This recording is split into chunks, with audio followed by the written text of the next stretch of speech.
In questi momenti la famiglia è direttamente in contatto col Ministero degli Esteri, con la Farnesina, e evidentemente è una procedura che viene seguita a livelli alti. La cosa, diciamo, principale è che in questo momento la famiglia desidera essere lasciata in tranquillità proprio per quello che è il particolare momento di attesa. Apprensione e paura, attimi di logorante attesa per la famiglia di Angelo Zen, l'imprenditore veneto disperso in Turchia dopo il devastante terremoto di lunedì notte. È il sindaco di Romano De Zelino, Simone Bontorin, a raggiungere al telefono Mirko Zen, uno dei due figli dell'uomo che nel paese della Pedemontana ha vissuto a lungo. Nato in Lombardia, in provincia di Varese, Angelo Zen, 60 anni, da Romano De Zelino si è trasferito a Maerne di Martellago, dove vive con la moglie.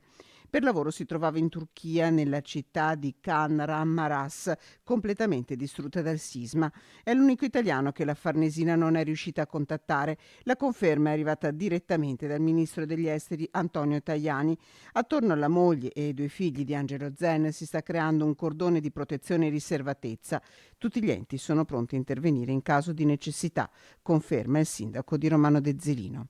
Se ci sarà la necessità, il comune di Romano Zerino farà la sua parte. È evidente che in questa prima fase ci è stata chiesta una mano nel creare questo guscio attorno alla famiglia, e di conseguenza, rispettando la volontà della famiglia, rimarremo in attesa anche noi